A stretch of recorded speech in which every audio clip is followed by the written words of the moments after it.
I know. Yes. I know everybody.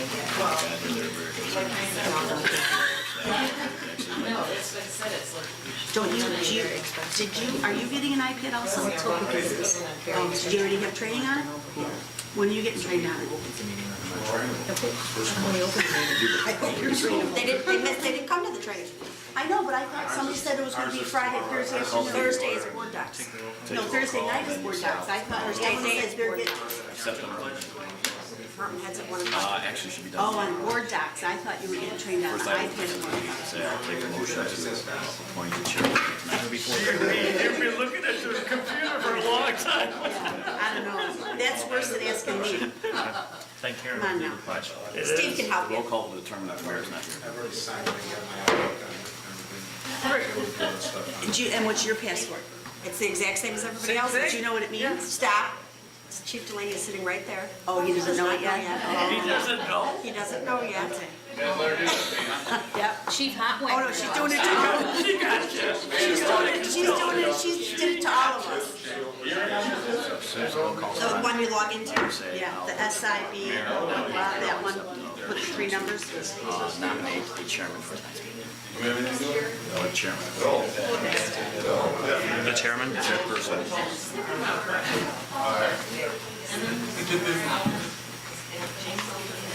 With 3 numbers. Nothing.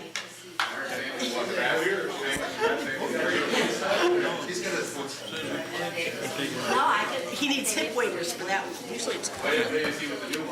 Can't change them. No, they have to, swear to God, they have to be registered with Bruin so that they. Okay. We start? What's up? We good? We start? Ready? Okay. Good evening, everyone. evening. Welcome to our board meeting.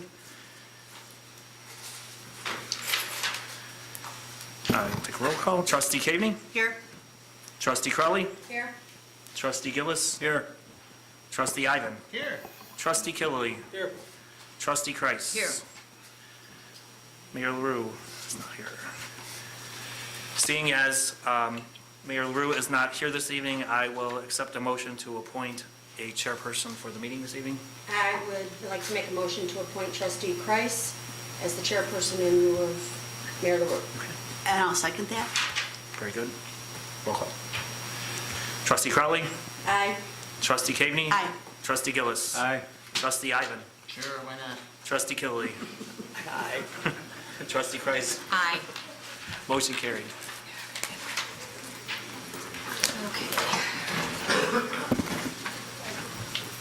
Okay, would everybody please stand for the Pledge of Allegiance and then remain standing for a moment of silence for our veterans. I pledge allegiance to the flag of the United States of America and to the republic for which it stands, one nation, under God, indivisible, with liberty and justice for all.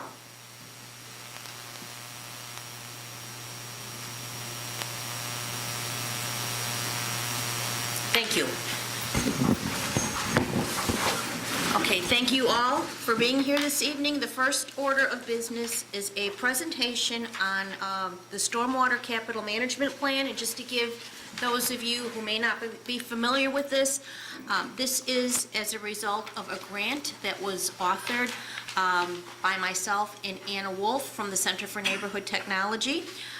In the summer of 2017, we were awarded the grant by the Chicago Metropolitan Agency for Planning. It's valued, I believe, at approximately $123,000. It is being led by the esteemed Kate Vasic from CMAP, who's been a great friend of Midlothian. CMAP engaged the engineering firm of Strand and Associates to work on the plan. We've had 2 meetings. I've had more than that with you. They've done some incredibly exciting work. This plan is the basis to inform, at some point in the future, a potential rain fund / stormwater management fee that was identified in the village's rain ready plan. So we needed to start somewhere. We need to know what our needs are. I have been incredibly impressed with the work that has occurred up to this point. It's very targeted, very focused. Strand has done a great job identifying our issues. I believe Trustee Killy, Superintendent Sperry is ill this evening. Yes. I wish he were here, but he's been involved in the meetings. So without further ado, I would like to introduce Mike Waldron and Kelsey Anderson from Strand. And are you going to do the honors, Mike? I'm going to do the honors. Okay. And I'm just going to talk, but if I'm too quiet, I can't grab the microphone. And I'm going to burn off nervous energy by walking around the room screaming. Hard copies of this, because sometimes it is hard to see up here, so hopefully you can follow along at your seats. But it is certainly my pleasure to be able to present this to you tonight. We've been working on this for a while, and what I really want to do is give you an idea of what we've done up to this point, where we are today, and what we envision for going forward with the Stormwater Management Capital Plan. And I'm going to start that, and hopefully some of this fades off as I move on. I'm going to start with a little bit of background and an understanding of the purpose of the Stormwater Management Capital Plan. So background, you may be fully familiar with it. In January of 2015, Center for Neighborhood Technology, CNT, U.S. Army Corps, a group of concerned citizens that was named Midlothian, got together and started to envision what a rain-ready Midlothian would look like. And then in January of 2016, you adopted the rain-ready Midlothian plan. And after that, starting in September of 2018, we started working with Chicago Metropolitan Agency for Planning under their local technical assistance program to start developing the Stormwater Management Capital Plan. Just a little bit of background, the purpose of it was to build upon your rain-ready plan, a lot of good information in that plan, and to evaluate the prior identified flood information and potential opportunities, as well as identify some of our own additional opportunities that we might come up with, and put all that together into a prioritization based on your goals and your values, the village's goals and values, to kind of put all that into one place. With that, to develop some conceptual level opinions of cost for those various opportunities, ultimately with the goal of, or the idea of compiling that into a single plan that you can use as a guide as you go forward to figure out funding and implementation of effective stormwater management and flood control initiatives. So the goals of the plan are pretty straightforward. The biggest one is to enhance the quality of life for Midlothian residents and businesses. And the main way of doing that is to mitigate the flooding issues that you have, and also to address stormwater runoff quality issues.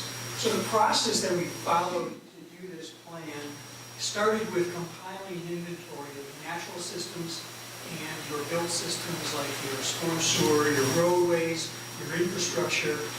Also taking a look at watershed hydrology to give us an idea of the characterization of drainage throughout the village. From that inventory, we then started to evaluate what are the drainage problem areas and what are some of the causes of the flooding problems that you've had. When we got to that point, we wanted to make sure that we shared that information with you. So we put that all into a technical memorandum. That was technical memo number 1.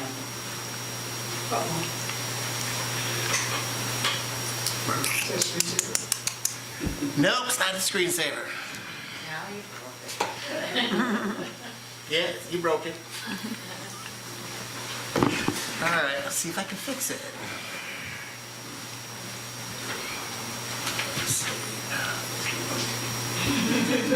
Since you all have it, thank you. I'll continue on this so I don't keep, because I know you have a big agenda tonight. So we did the technical memorandum. We sat down with the steering committee and talked through the comments and shared some ideas. From that point, we then moved forward with identifying opportunities and then prioritizing those opportunities and for flood mitigation, and then tried to start to put some conceptual level of cost opinions to those various opportunities. We compiled that into a second technical memorandum, discussed that with the steering committee, and here we are tonight, presenting what we have found at this point, the process that we've gotten to, and sharing our progress with you. The ultimate would be getting input from you, drafting the stormwater management capital plan, and ultimately providing you with the final stormwater management capital plan for adoption and implementation. So, looking to the next slide, I did mention a steering committee. We definitely did not do this alone. There are a lot of entities involved, obviously, the village of Midlothian, the interest group, Midlothian and Midlothian, the Center for Neighborhood Technology, South Suburban Mayors and Managers has been involved. CNAP is obviously the core of this undertaking. Also getting input from Metropolitan Water Reclamation District and the Army Corps, of course, Strand Associates as the engineers on this project. So that's the background of where we're at this point. And what I want to do tonight is kind of walk you through this process, some of the findings that we have come across. So first task we did was an inventory characterization, and there's a figure there that we show Midlothian is in this yellow boundary area. And we wanted to identify first what are the watersheds that are impacting the village. And two main ones, Natalie Creek and Midlothian Creek, obviously. But there's also the Calumet Union Drainage Ditch watershed, which you actually flow into, does not impact you too much, but I will get into that in a moment. But understanding the watersheds that are impacting the community was a first step. Another aspect we looked at, looking at the next slide, is topography. This slide, a lot of colors to it. This is a color topographic map with the reds and the bright oranges are indicating higher elevations. The yellows and the greens are lower elevations. And what's interesting is that you can see that the boundary between the reds and the yellows is the shoreline of the ancient Chicago Lake. So there's nice topography coming out of Oak Forest, dropping down into Midlothian, and then flat in that lake bottom. And that's a theme that we found throughout our investigations, and I'll get to that in a little bit more too. We also did a characterization of your current conveyance system, your storm sewers, and identified how your currently areas are being drained. We also looked at public open space. Those are public-owned lands that are currently open and might have opportunities for stormwater storage. So a lot of other things involved land use, soil types, lots of things went into doing this initial characterization of conditions in Midlothian. From that characterization, we then went on to identify problem areas. And there were 4 primary problem areas that we had identified. One of them being the Jolly Homes neighborhood, located in about the southeast corner of the community. I think the next slide takes us into that Jolly Homes neighborhood. Give you an idea of what some of the problems are. There's some photos there. But in general, what we are talking about, most of the flooding in that area is along 151st Street, heading east towards the Central Park Elementary School. I also included a couple other pictures on there that show pumping. One of the things that we had noted talking with Joe is that occasionally you have to pump out of the storm sewer system into the detention basin there. And that really isn't something that should have to happen. So clearly, there's some problems in that Jolly Homes area. The second area we identified was Belly Button Hill neighborhood. That's what we called it, the area around Belly Button Hill Park. That area, generally the south central portion of the community, and again, very similar to Jolly Homes, very flat. Some flooding, again, along 151st Street is the primary area and around the park location there. The third area identified was the Drummond Heights neighborhood, more north central. Similarly, very flat, some drainage ditches that caused some problems there. A lot of flooding along 145th Street and around the park site in that location. And then the fourth area that we had identified was Natalie Creek, the Natalie Creek corridor. And I'm going to guess many people are familiar with that corridor and the work that's already started out there. You're probably also familiar that that work is going to provide you with some flood protection, but only up to a point. And that's why it stayed on here as an assessment area to try to determine if there was more that we could do in that area in addition to the projects that were going on or have been that are currently going on. So if I catch up a little bit here, after identification of the problem areas, we then got into an evaluation of potential causes. And I list here a couple causes of flooding that are common to all of these problem areas. Number one, the flat topography. And having lived here, you probably recognize flat topography. There's also development in floodplain. Floodplain mapping didn't come around until 1972, but it didn't mean that was suddenly when the floodplain showed up. So there is development in the floodplain. Increased impervious surface. A lot of these areas have continued to grow with rooftops, roadways, driveways. That's impervious surface. More rainwater hitting that and running off than it was before. And clearly, over time, these areas have developed out. Outdated infrastructure. When the infrastructure first went in, storm sewers and such, probably did plan on the level of impervious surface that's out there now. So low capacity, and also outdated infrastructure standards. How is the village controlling development as it goes forward and replacement of infrastructure as it goes forward? Making sure that there's some controls in place that help from the stormwater standpoint. So these are very general reasons or causes for some of the flooding, but I want to go into a little bit more detail, specifically in the problem areas. And Jolly Homes is a great place to start. That is shown up here on the figure. Again, I have noted flat topography, but there's also an awful lot of depressional storage. Those are areas that are low areas that fill up with water and have no way to drain them out. That causes some localized flooding. That is a problem because there's insufficient storm sewer system out there in addition to the low capacity. Insufficient meaning you don't have storm sewers getting to those depressional areas to be able to drain those out. But even if you did, the storm sewers are not sized appropriately to be able to drain it out. So you've got insufficient storm and low capacity storm. There's also potential for stormwater storage, and in fact, there's a stormwater storage facility out there to the east of Central Park Elementary School, but it is way underutilized. And it actually doesn't even collect stormwater from this area, it collects stormwater from the school alone. So that's an interesting issue. And then Park Creek. So this whole area actually flows towards Park Creek and off into Markham. Park Creek, because of the topography out here, when Park Creek fills up, it backflows into this neighborhood. It blocks the stormwater drainage and the storm sewers, and it causes that backflow influence back into the subdivision. That's a snapshot of Jolly Homes. If I give you a snapshot of Belly Button Hill, very similar circumstances. The topography, depressional areas, insufficient storm sewer. There is some storage at the park, but it is also underutilized. The other interesting part about this Belly Button Hill neighborhood is that 151st Street, as it heads to the east, is the main drainage conveyance way. And if you've been there, it's a lot of open drainage ditches that have been filled in. So the capacity of those drainage ditches are significantly reduced and holding back that stormwater flow upstream. Similar to Jolly Homes, Belly Button Hill is influenced by Midlothian Creek. So when that backs up, it starts backing up into this neighborhood also, causing the same type of influence in this area. Bremen Heights, again, a lot of the same issues here.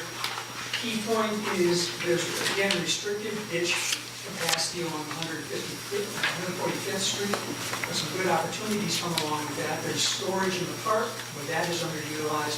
And in this case, even though Natalie Creek is nearby, this neighborhood doesn't drain to Natalie Creek. It drains through a storm sewer system.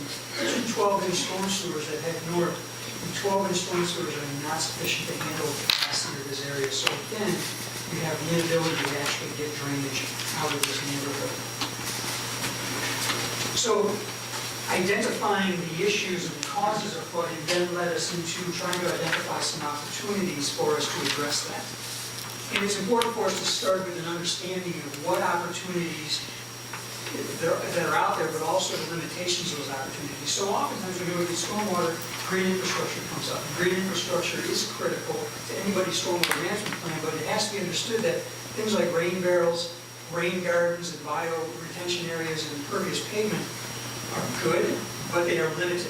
They're going to help you in that one-year storm event, that two-year storm event, your summer thunderstorm, but they are not going to help you alleviate the flooding problems that you actually have. Those are the higher intensity storm events. So when we start moving into neighborhood level infrastructure, maybe some localized stormwater storage, like in some of the park sites, larger stormwater conveyance, sometimes even underground storage when we don't have the land available to put above ground storage. But even these neighborhood level infrastructure improvements are kind of in that 10-year, 25-year storm event, not necessarily capable of handling the 100-year and the historical storm events like we showed here, July 2011 in the Chicagoland area. That is a historical event of record. 6 inches of rain fell in 6 hours. It was pretty intense. We're talking watershed level improvements in that case. Those are larger, more regional stormwater storage areas, much larger conveyance, sometimes pumping. I'll get into pumping in a moment, but much larger infrastructure. So it's important to understand where the applicability of some of these opportunities come in. So in looking at opportunities, we identified some village-wide opportunities, one being the rain fund, which has been discussed, coming up with a vehicle in which to fund infrastructure improvements, but also doing updates to the village's municipal separate storm sewer system program. That's a program that talks about or plans how you're going to operate and maintain your storm sewer system. Updates to that certainly help the village in taking care of the system that they already have. Storm sewer televising is important. You need to get in and determine what's the condition of your storm system, then identifying whether it needs to be cleaned or rehabilitated so that it's actually operating at the capacity it should be operating. Now, if you're going to go in to do some infrastructure projects, you actually have to do some topographic surveying or field data. That is there to inform better what this infrastructure project is going to look like, how I'm going to design it. With that, you're going to have to do some storm system modeling. The modeling is necessary to give us an idea of how big should the infrastructure be, and depending on how big it is, what kind of storm event can it handle. So I don't want to design a project for you in which you think you're safe from the 100-year storm event, yet it doesn't have the capacity to handle that kind of event. So the modeling is critical to determine that. And then finally, private property floodproofing. You guys can spend millions of dollars on stormwater. There will always be some properties that cannot be benefited by the improvements that you can do on the public side. So you have to think about how are you going to help those isolated individuals with individual floodproofing improvements for their individual properties.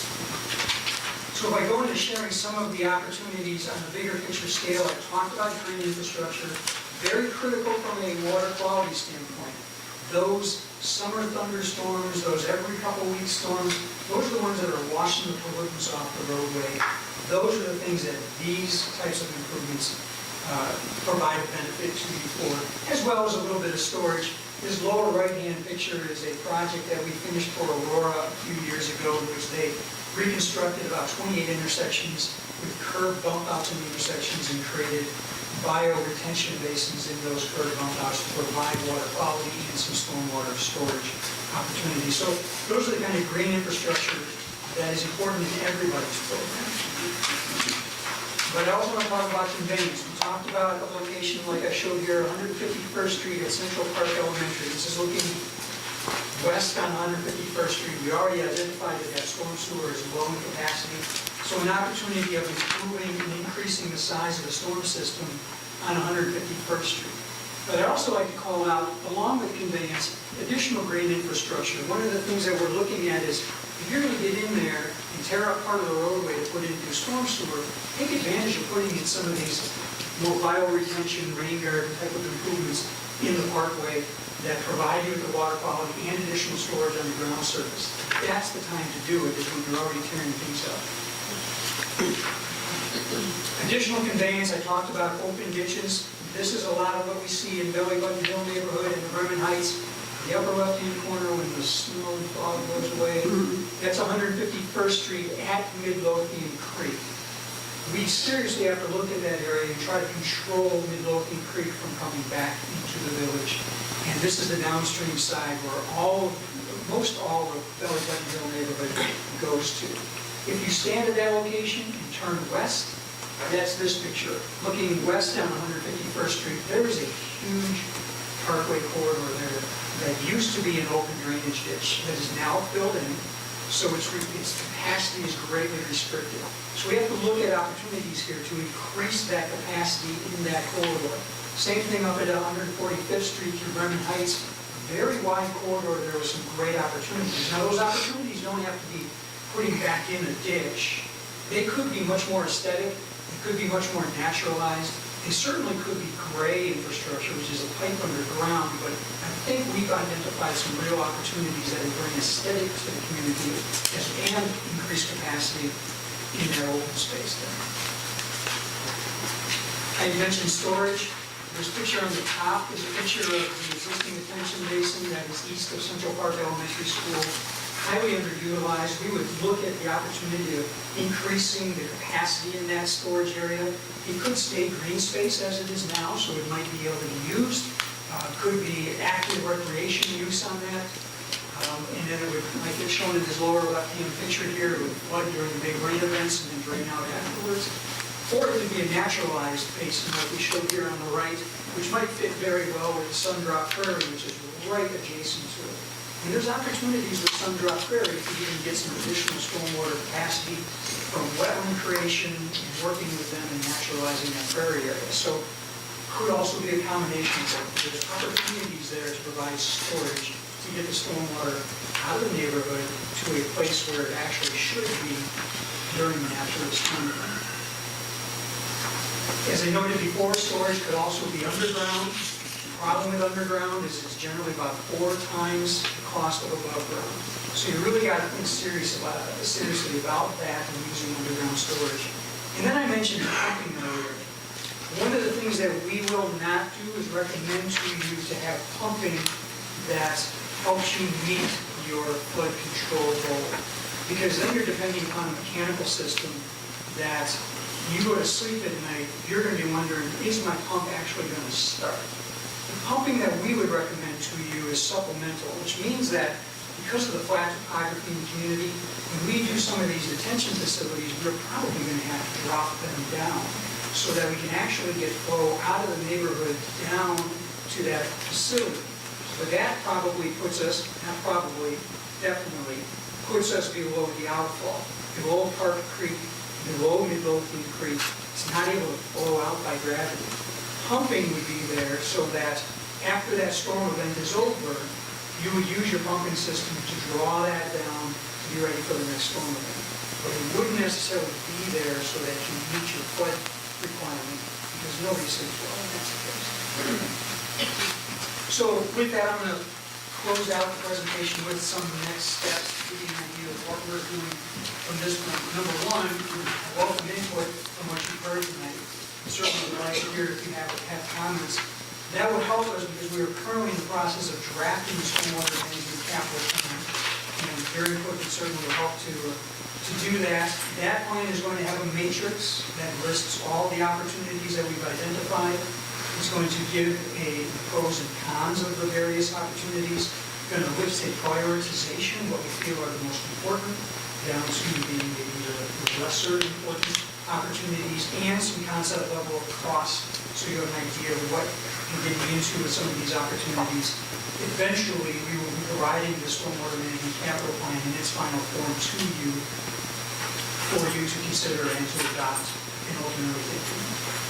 So with that, I'm going to close shop. And I don't know if you want to have questions or... No, I think we should have questions. I would just like to say, we've had, as a result of all of their work, they've identified 35, am I correct, Kate? 35 potential projects. They're prioritizing them, so that's a lot of projects. And some of them are really, they're pretty interesting. The concepts in Bremen Heights, where I grew up, really thinking out of the box. And we're trying to engage additional partners. When we talked about Central Park School and storage over there, 2 weeks ago, Kate and I and Superintendent Sperry were here in this room at the meeting with Dominic Agizio from the Midlothian Park District and Mike Galvin from School District 143, kind of talking again on a pretty high level concepts, identifying potential partnerships. And I think the meeting went really well. I think the school district really liked what they saw. And again, high level, we understand they have to take it back to to their boards, and it had to go back to Superintendent Hollingsworth. But I think what's key here is that we don't want to have just a plan. We want to make sure that we have a roadmap for the future. Nobody wants that more than Helen, who's been, again, she serves on the steering committee with Chris Parker, and so they've been an integral part of this. So we are moving forward, I think, as best we can at this point, because we have the professionals here working with us. So with that, I'm going to open it up for questions from our department heads or the board. Kathy, I know you'll have a question. I'll let everybody else ask their questions first. Anybody else have a question? I do. With the fund that we've talked about, that you've talked about, or you've identified that we should, the rain fund, do you have examples on the best way and the most efficient way to establish that and move it forward? Yeah, there are a lot of communities that have them. Illinois is friendlier to them now. But to explain the background, most of them are set up with the concept similar to your water bill or your sanitary bill, in that if you're using a certain amount of water, then you pay for that water. So the concept on the stormwater side is if you're producing a certain amount of stormwater runoff, you pay a certain amount of fee associated with that. So most programs are set up in which you evaluate a impervious surface area on a property. So you might pick an average residential property site, determine what is a typical percentage of impervious surface. That becomes what your judgment is, and they call that an equivalent runoff unit. And you then apply that to other properties, commercial properties. You look at the impervious surface and you say, well, that's 3 times the residential, so they pay 3 times an equivalent runoff unit. Your question is, what is the cost of the things that I want to do?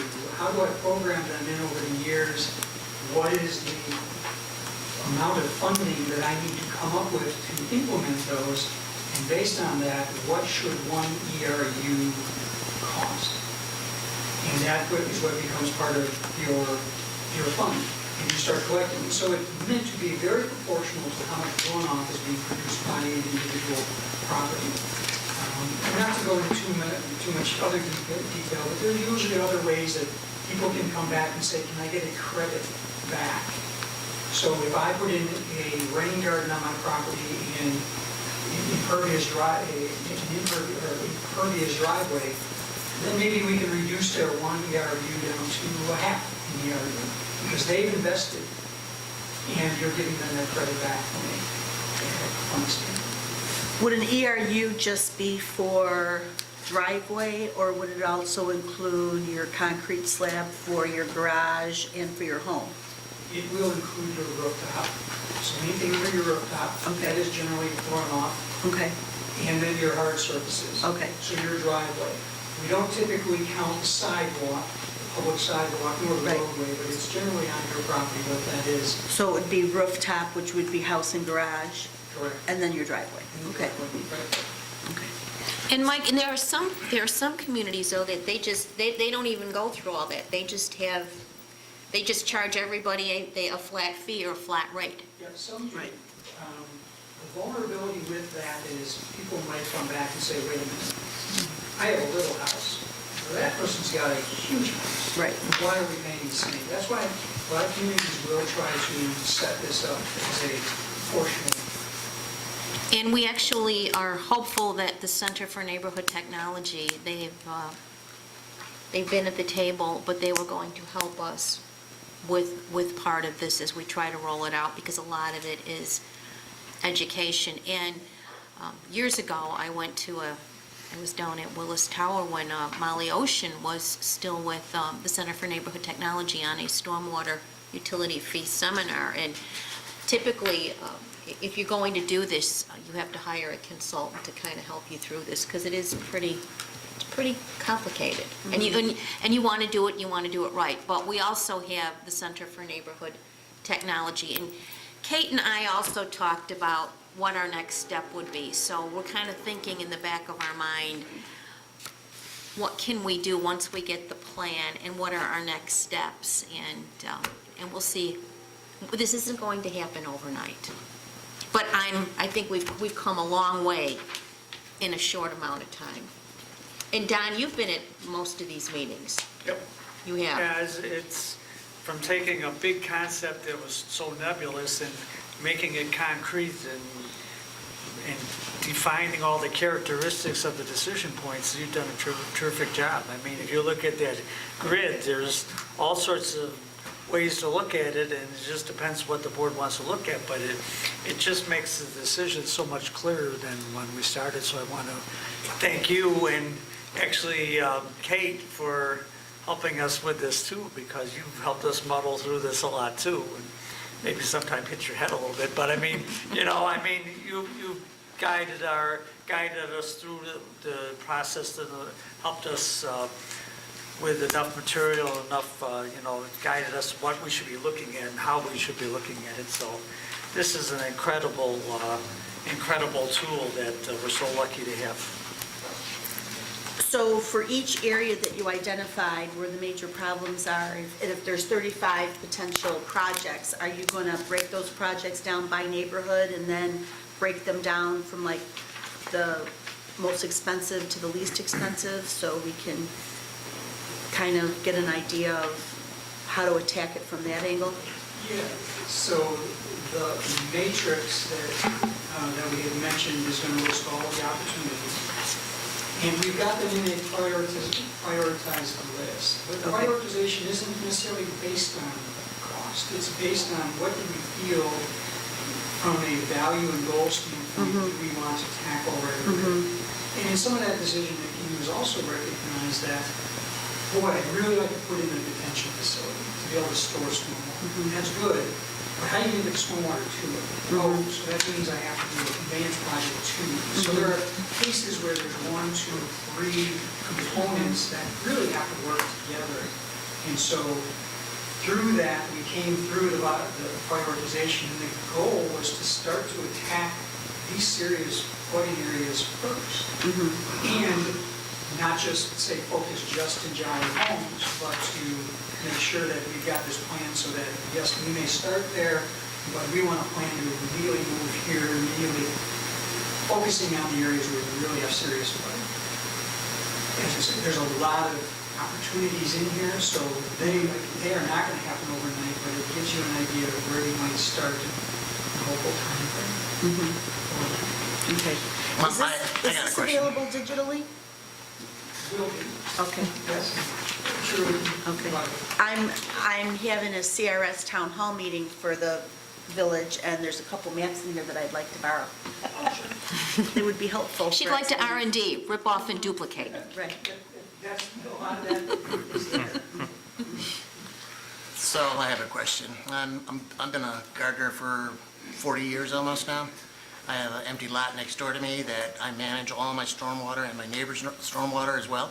It's a reservoir because I'm a gardener, so I want all the water to go into my garden.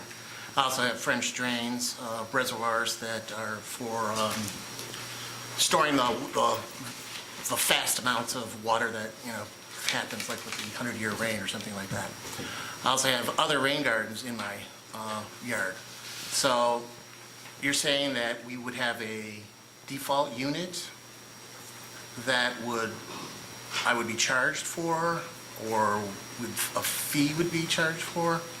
Is that what I understood from what you said? The way stormwater utility is set up, the stormwater rain fund is set up? Yeah. Yes, usually is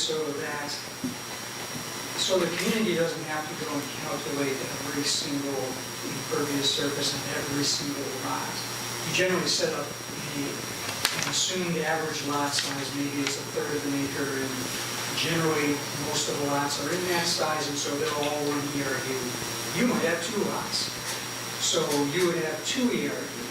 But if you came into the village and said, well, one of those lots is completely open space, I've used it as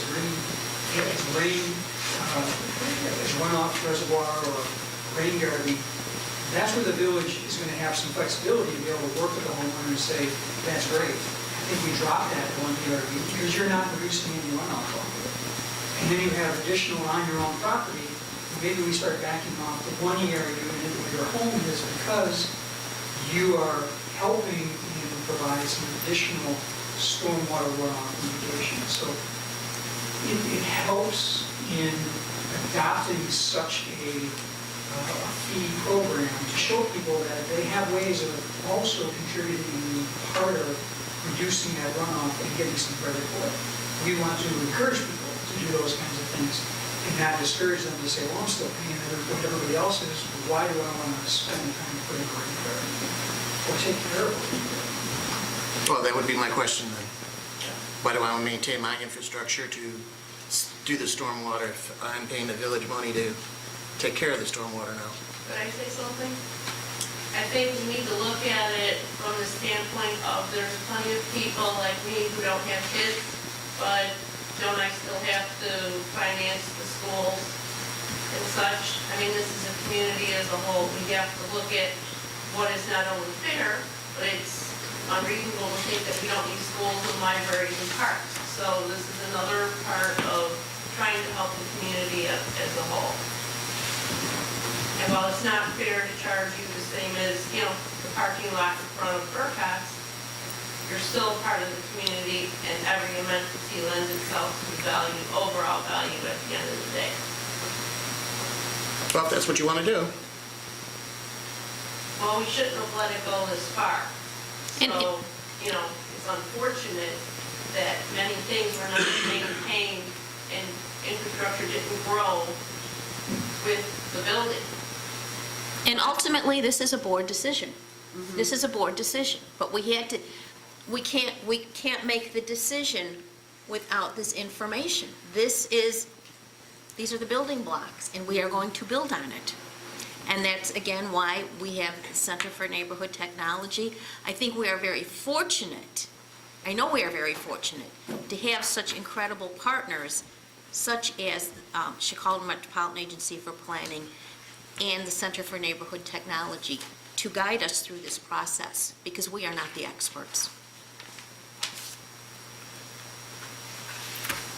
I just had one more question. We recently have undergone the total remodel and expansion of Bremen High School's football field and a building. Has that, what they've done with stormwater containment, has that made any changes to your plan? No, we actually did look at that because we saw that there had been improvement recently, but that improvement was done to meet ordinances for the expansion that was done at the high school. So the Metropolitan Water Reclamation District has ordinances in place that says if you are going to build something, there's a certain amount of detention you need to provide, and that's what they did with that property. So it really just serves the high school. We looked at it as is it a potential opportunity to maybe expand that even further for the neighborhood? The unfortunate part is that it's actually higher in the drainage area, not in the lower area where the flooding is actually taking place. So it could be expanded and catching more of the upland into that area before it gets to the downside, but the drainage area coming to it was pretty small. It really was just for the high school. And can I ask the same question in regards to the new Park District facility that's being built, right, demolished and rebuilt now? Is that the little splish splash? No. No, 145th and Costner? Oh, right. So that's up in the Vernon Heights Park area? Yes. Similarly, I don't know exactly what the expansion looks like. I think my recollection is correct. There's a lot of parking space there and the buildings on top of that. So they may be looking to say, I am not producing any more additional runoff. My thought was since they are doing that, is this an opportunity while they have things dug up and everything else that we could, yes? They are, I've seen the plan, and it's not I'm not sure if it's the final plan, but they do, I have made sure that I put the Park District folks and their engineers and architect in communication with MWRD, and they are planning some sort of, I don't know if it's a retention or detention, but they are putting some sort of retention or detention area for their runoff. Yeah, it's similar to what Mike was explaining at the high school, they're meeting up with the MWRD ordinance. Yes, it's the watershed But we did management talk to ordinance. Yeah, we did talk to the Park District in terms of opportunities to expand either some of the naturalized rain gardens further north in the park or other areas. So I think there'll be options outside of the redevelopment and the new community center that will be built. And coincidentally, I believe that their detention, retention area is going to be pretty close and adjacent to the retention area that MWRD is putting in as part of the Natalie Creek project. I think they're almost going to be right next to each other, if I'm not mistaken. Yeah. So any other questions? Well, with that, I want to thank Mike and Kelsey from Strand and Kate from CMAP again. Just, this is an incredible project. Can we give them a round of applause? They've done incredible work. And you're welcome to stay for the meeting, but you don't have to. You, Trustee Ivan, could you give them their flash drive back? Nah, he can come and get it. I pulled it out already. Okay. He's gonna give me my device back. So, thank you. And so with that, we will move on to the Put it right there. remainder of the agenda. Okay, at this time, do we have anyone from any village commissions or committees? Rita? Rita Sarni, the Keep It Local Division. Anybody else? Jean? Jean Bartecki, Keep Midlothian Beautiful, the Beautification Committee, and the Safety Committee, and Friends of the Library. Anybody? Road Investment Committee. Thank you, George. All my left Technology Committee. Thank you. Anybody from local organizations? I think we covered that. Joyce? Thank you. Midlothian VFW American Legion. Thank you, George. Okay, so I think we've got a good number of our organizations represented tonight. At this time, I will open the floor to public comment. If you'd like to make some public comment, would you identify yourself and spell your last name for the record? Jean Bartecki, B-A-R-T-E-C-K-I. I was asked to let Public Works know, but Joe isn't here, that there's some lights out on 145th Street between, I think, Kilpatrick and Costner street lights. And I also noticed when I was driving down 143rd, there's a couple out there too. So if you could let Public Works know. Excuse me. Trustee Kilby, you'll take care of that? Got it. Thank you. Excuse me. Anybody else for public comment? Okay, I will close public comment. At this time, we will move to the consent agenda. Item number 1 on the consent agenda, approval of ordinance 2013 adopting the International Mechanical Code and the International Fuel Gas Code with amendments and amending the Village of Midlothian Municipal Code at 4-11-3. Item number 2, approval of ordinance 2014 authorizing the conveyance of the property commonly known as 14623 Waverly Avenue in the Village of Midlothian, Cook County, Illinois, to the South Suburban Land Bank and Development Authority. Item number 3, approval to hire SSA LLC to remediate various sidewalk trip hazards at a cost not to exceed $16,150, which has been budgeted for. Item number 4, approval to pay the Chicago Southland Economic Development Corporation associate member fee in the amount of $500. Item number 5, approval of the January 2019 Treasurers Report. Item number 6, approval of the January 2019 department reports. A, Building Department, B, Fire Department, C, Health Department, D, Police Department, E, Public Works Department. Item number 7, approval of the list of bills. Is there any item on the consent agenda that any member of this board would like removed? On the list of bills, DiLiberto, I'd just like to ask a question about it. Why it's on there, I guess, I don't know. But Actually, I had the same question. why Not that not shouldn't be paid, but why usually we're paying 30 to 60 days, is that right? Is there something in the contract that required us to pay it right away, or I don't know? The annual check was requested and we did it.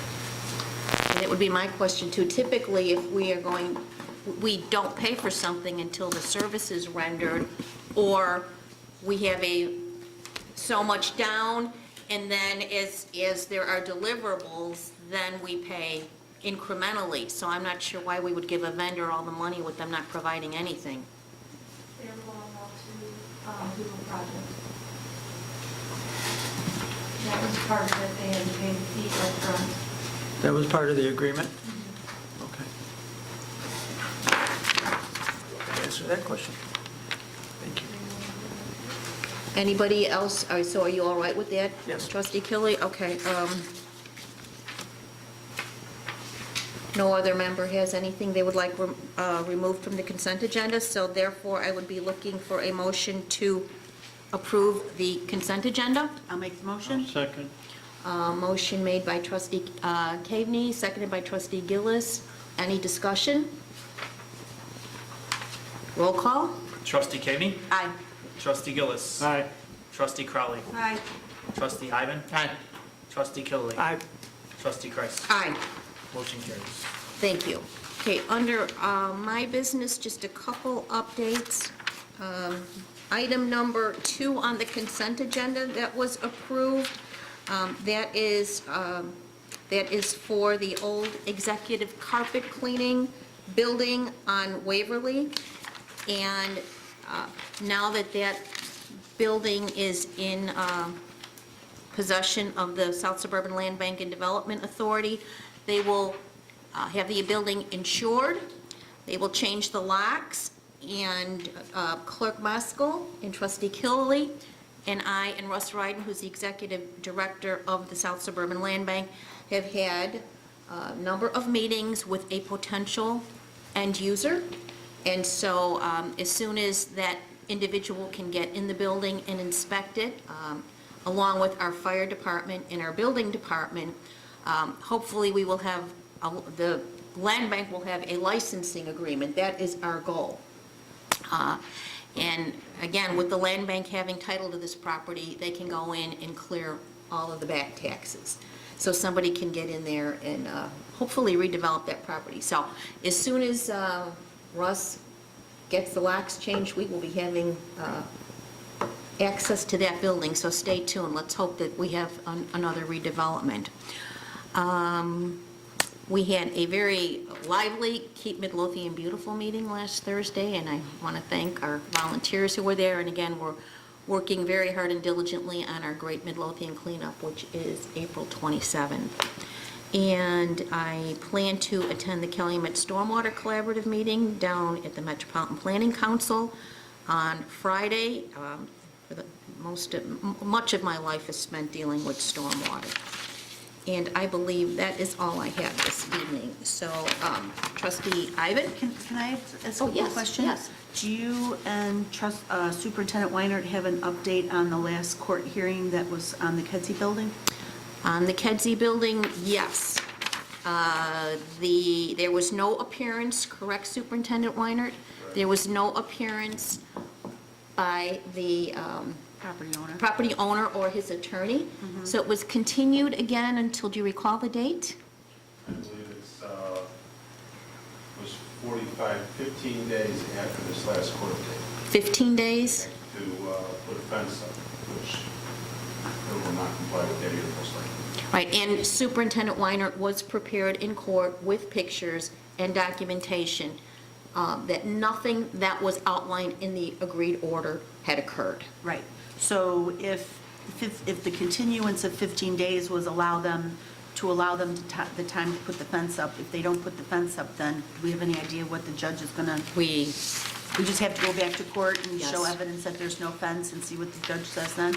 And, Okay. and there will be discussion, I believe, recommendations from our building superintendent with Attorney Caitlin Sherrill from Dens and Law as to the next steps. because obviously nothing is, they're not abiding by the agreed order. Oh, and just an update for the board, I did reach out to the engineers on the permeable parking lot.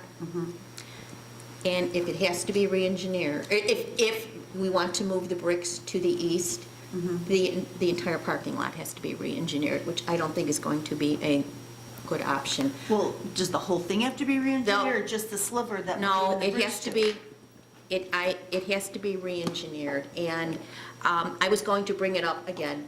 I'm not going to bring it up at a board meeting, but I'm going to provide additional information at the committee meeting next week. Okay. My recommendation would be that we stick with the original plan, because we are going to lose this grant money.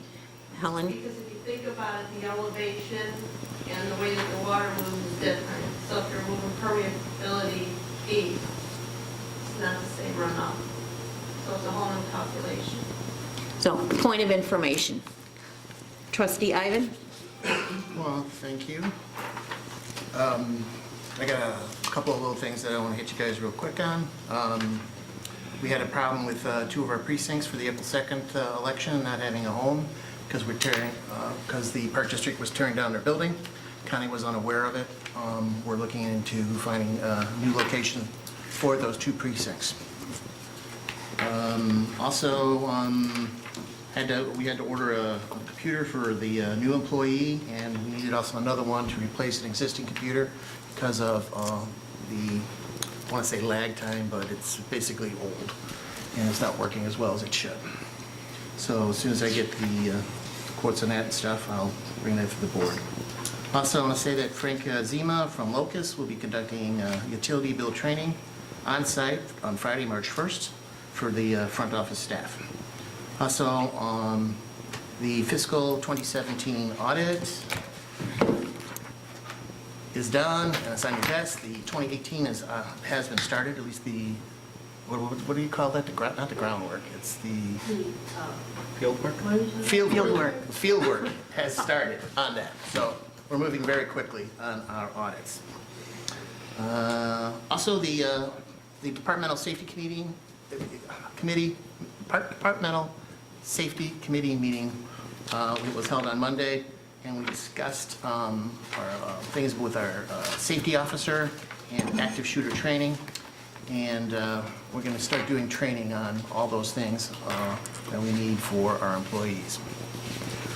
So now I want to get to the ordinance 2015, abating certain properties for the 2018 tax levy. That's something we do every year.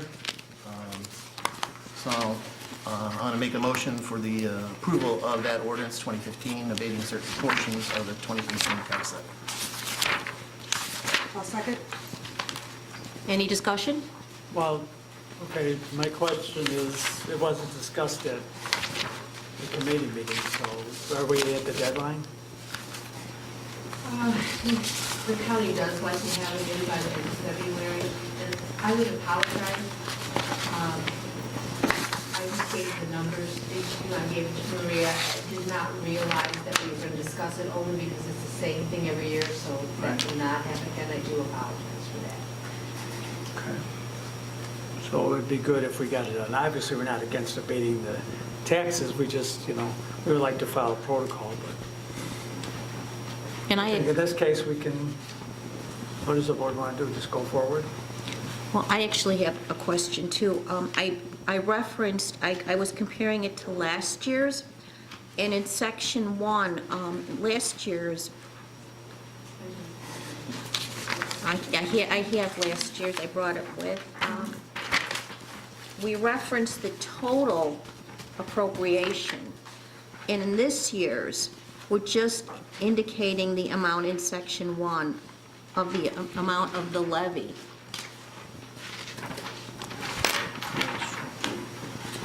I don't know if that makes any difference. It doesn't make any difference. Okay. The only thing they care about is this section here saying. What we're our abating? bonds are and what we're abating, that is the only thing they look at. Okay. Wait, Karen, your question kind of confused me. On this ordinance that we're approving tonight, Section 1 is saying that we're abating $6.2 million. Correct. And what did it say last year? Last year, it's not saying we're abating that. Was it That was saying- levied. Last year, the amount was $26,582,000, the total amount of the appropriation. 941. And this year, really, it should be how much we levy. Oh. What we levy, this is what we're going to abate. Right. That's what it is. A very, very short document. Okay, that was just that clarifies it, thank you. And it comes from the same bond fund all the time. And it comes from the exact same thing every time. It's very, very close to what we abate this 2007, 2008, 2009, we abate half of 2010. We do the same thing every single year. And I always make sure we have funds there, the gas tax, the sales tax, to fund the bonds that we're abating.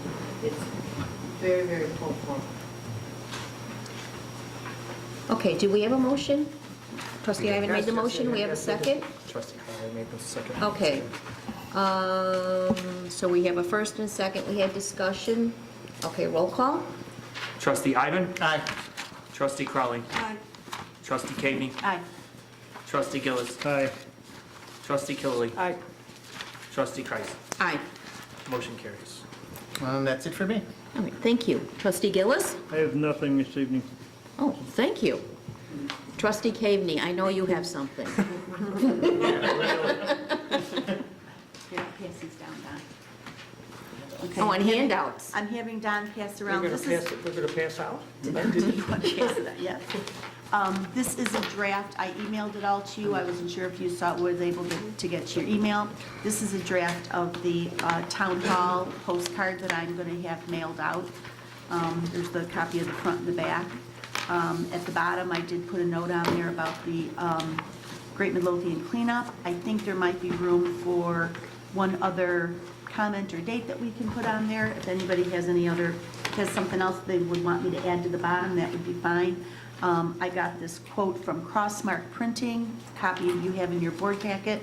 Crossmark Printing is the same company that Trustee Killily used for printing and mailing out the Village's newsletter. So I contacted them.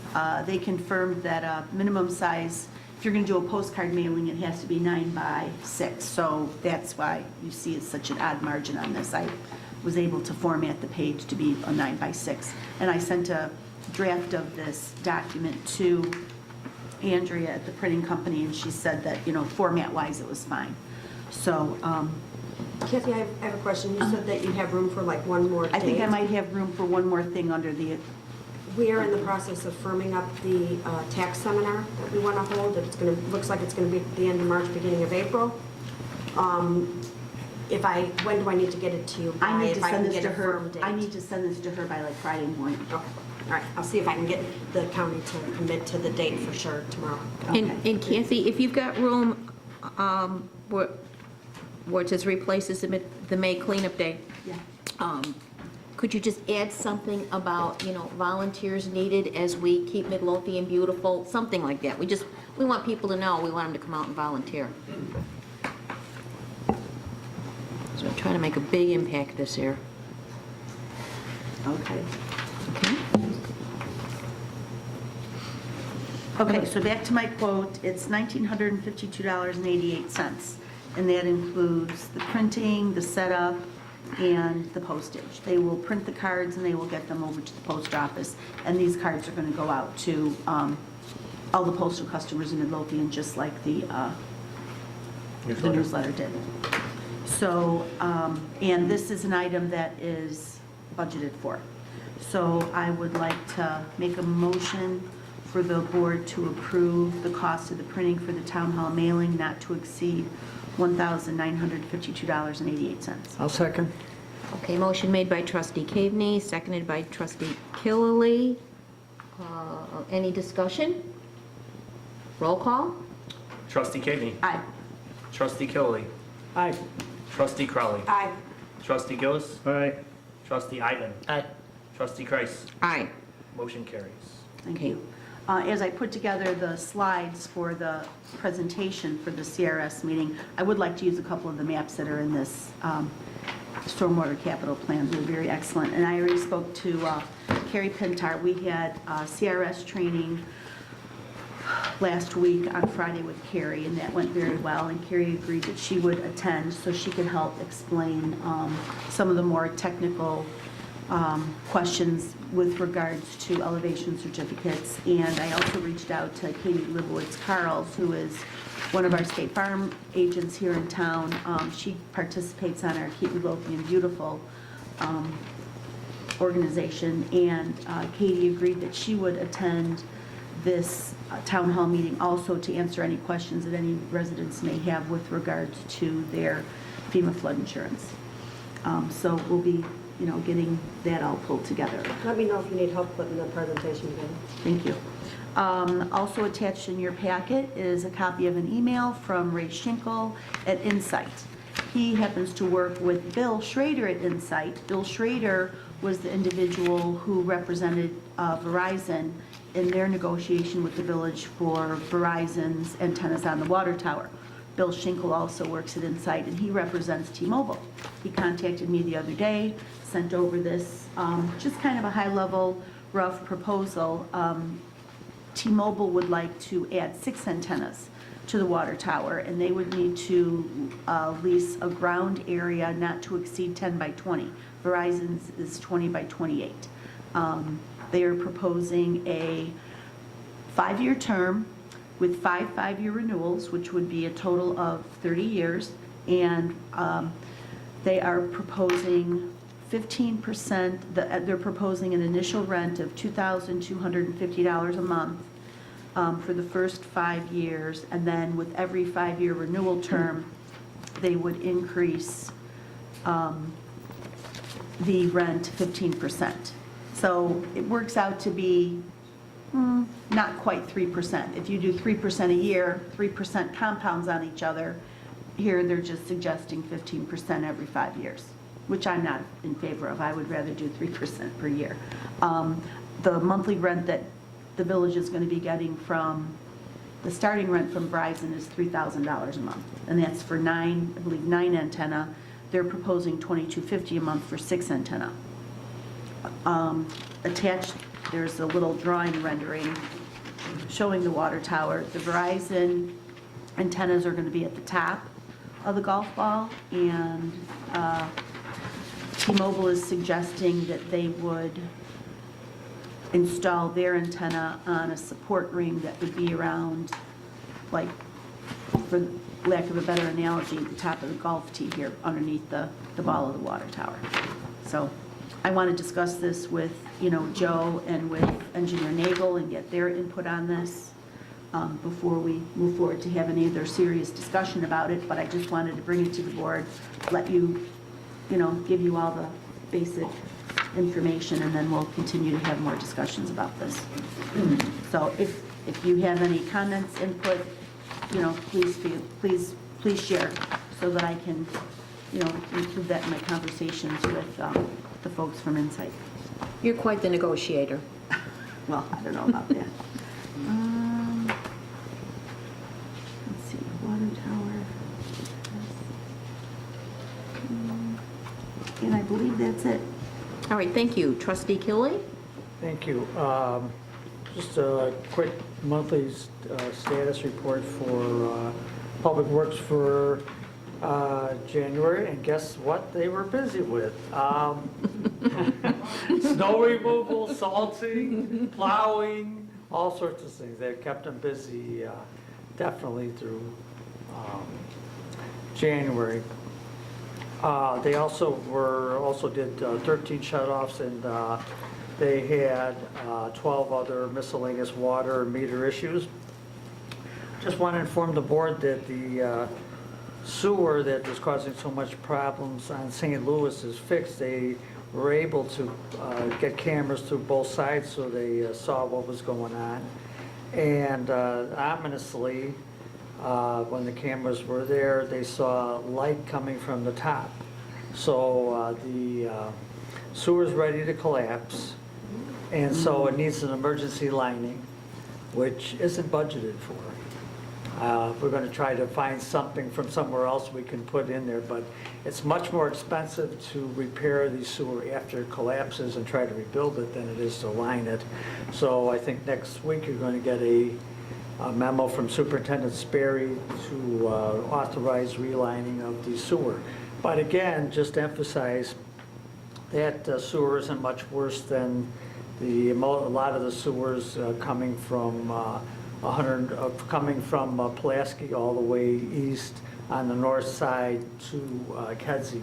That's an issue that's going to have to be addressed because this is going to keep on coming and coming and coming. And it was expensive to get this one repaired and rehabilitated temporarily, and we want to try. It's much more expensive. Unfortunately, it's much more expensive to fix them than it is to repair them. Repair them is super expensive. So we want to try to address that. And I know Superintendent Sperry and Engineer Nagel are going to be putting together a proposal for us in the near future. And that's all I have, and thank you. Thank you, Trustee Killy. Trustee Crowley. Just a couple things tonight. I'm not sure what the protocol is. We did approve the purchase of the virtual server to be installed. Proven called me the other day and let me know that they will need payment for the server itself because it exceeds the level that they put out in advance. So I may be asking Maggie to do a manual check. What do I need to do to tell the board that? The board approved the purchase, correct? Right, but now I might, the equipment part of it is about $10,000, maybe a little bit more, and we may have to pay that in advance to purchase the equipment because they buy it from a vendor. We could pay the labor afterwards, but we may have, that exceeds their threshold for purchases. So to do a manual check, what do I need? Do I need to tell the board? Do I need to get approval? Do I just need to send an email? I think you just have to get the invoice to the I have it. treasurer. Yeah, Yeah. the board approved it, and that would make sense. They don't want to put out the money for the server. It's not that virtual. Yeah, Right. it's not that virtual. So I don't need to get a permission or anything, I can just send, okay. Also, I did talk to them, and we had kicked around for the last year or so, talking about having access for the department heads and possibly the board to be able to log in to the server from home, from other places, and with our new server, Proven feels that there's a very good possibility they will be able to create at least 20 to 25 logins for the board and the department heads. That would be fabulous. For not much money at all, not to exceed a couple hours of labor and maybe a couple $100 in parts. So they are looking at that for me now.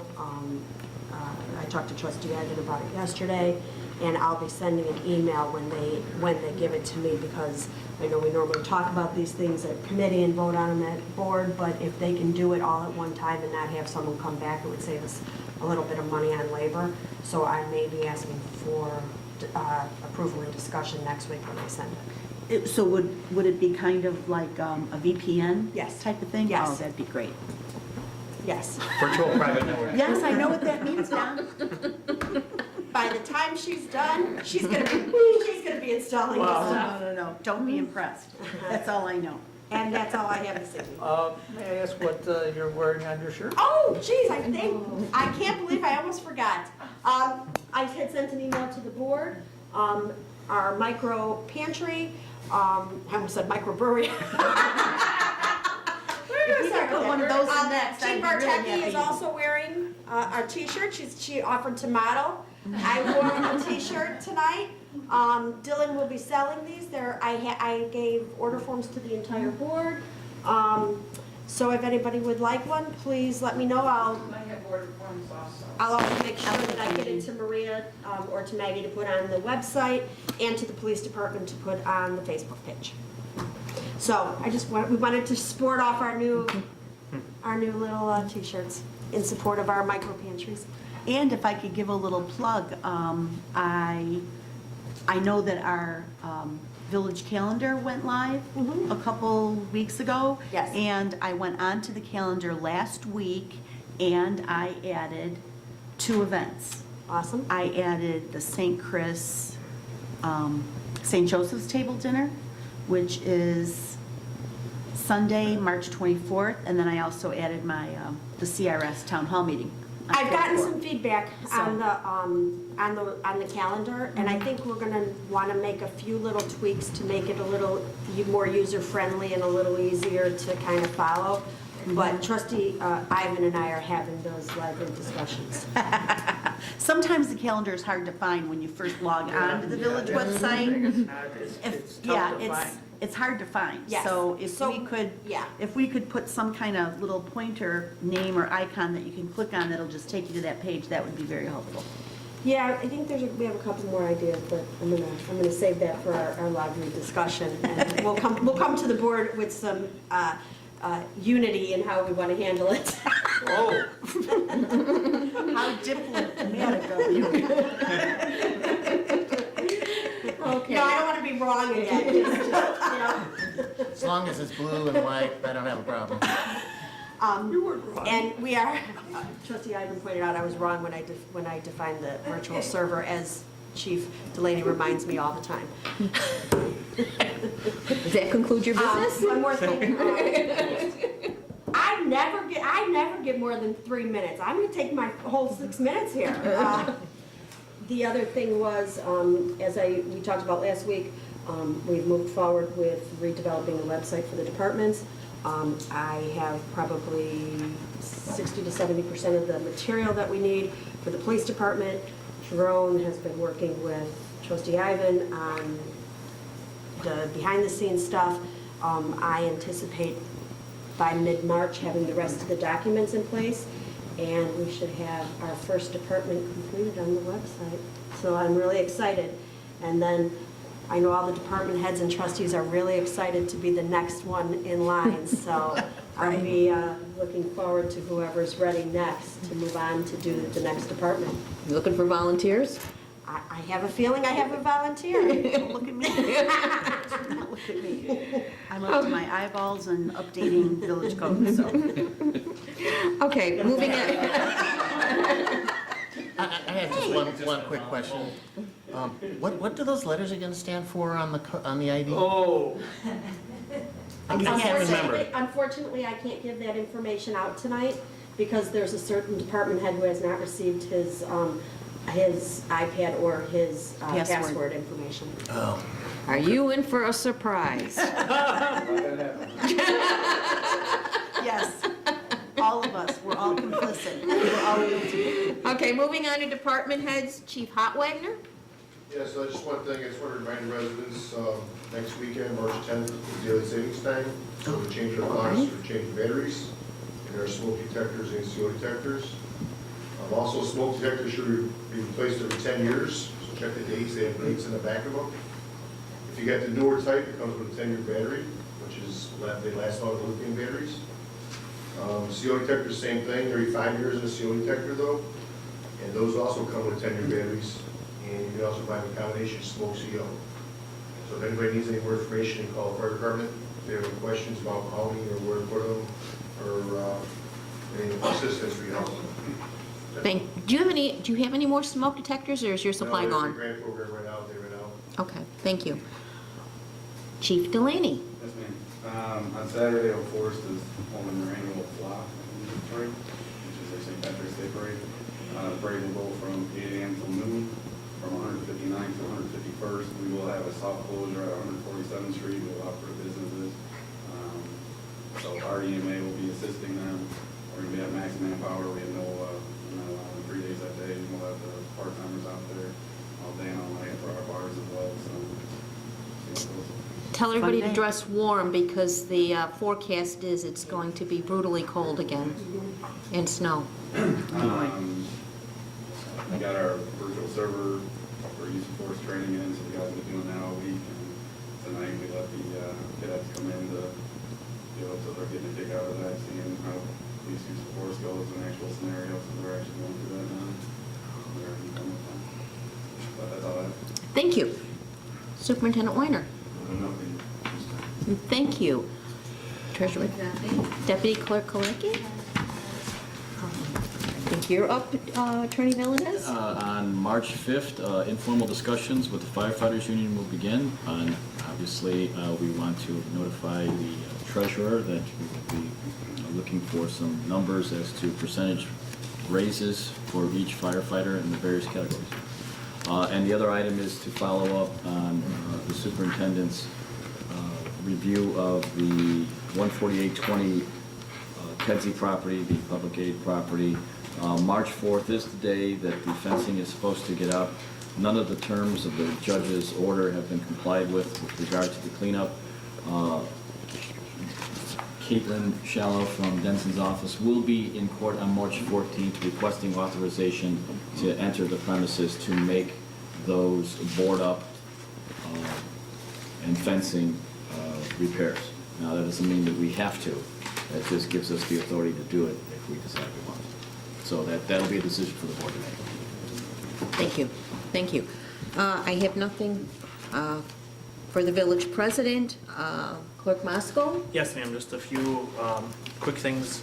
First of all, in the copy of your board packets, you will find the January FOIA report that Deputy Clerk Kalaki put together. Secondly, to add on to Chief Delaney's comments about the FLA this coming Saturday, the village will have a float, the use of which was donated at no cost to us again. And we have lots of candy left over from the Christmas parade within the county. So anyone on the village board or any of our committee members who are interested in participating, I believe the parade kicks off at 11, and our float will be in the lot, the North Metro parking lot in Oak Forest, just off 150th Street. I don't have a time, but I would imagine we would start collecting there shortly, around 10:30. And then lastly, just a quick update, our board docs representative was here today for our first half-day training. So Deputy Clerk Kalaki and I spent a very riveting afternoon learning all kinds of things, and I think we got a lot done. And looking forward to more time with her tomorrow. Marie and I will be meeting with her in the morning. She's got a training session with the department heads at 1 o'clock, and then she will be joining all of us for more fun tomorrow night. And Sylvia's extremely organized, I would say, so I'm fairly certain we will be done at or before the hour mark tomorrow evening.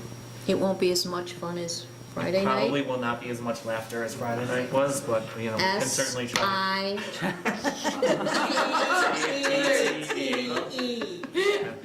Okay. You would have been entertained at our training on Friday. Are we going to have treats? I am going to try and arrange that, yes. I'll have to fit it into my training schedule tomorrow, but yes, I will. We'll have something here, I promise. Okay. Some libations. So, That's all I have. okay, that is all you have. I believe that concludes our business for this evening. So at 8:22, I am looking for a motion to adjourn. I'll make the motion. I'll second. So, motion by trustee Caveney, seconded by trustee Crowley.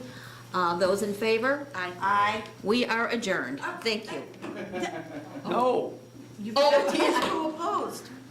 Okay, those opposed? No. Okay, you were outvoted. We are adjourned.